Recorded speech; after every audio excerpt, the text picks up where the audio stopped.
Bila mak ayah sama-sama sibuk, mak bekerja, ayah bekerja.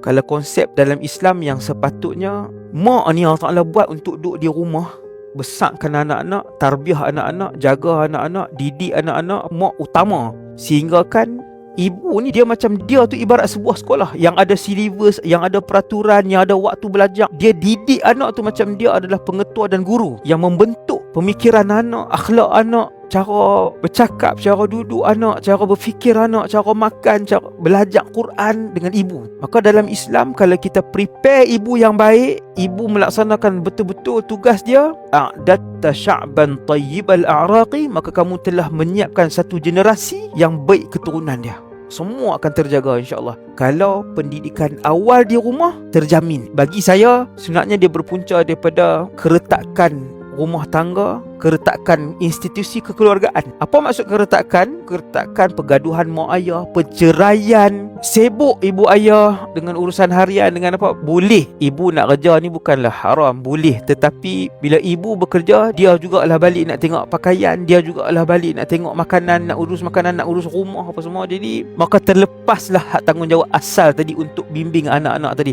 Selain daripada ayah pun sepatutnya memang bimbing juga. Ayah kena ajak fardu ain, ayah kena ajak berdisiplinkan anak. Cumanya yang utama, bila ayah keluar mencari nafkah dalam Islam, maka ibu yang duduk di rumah tadi membesarkan anak-anak, dialah yang disiplinkan.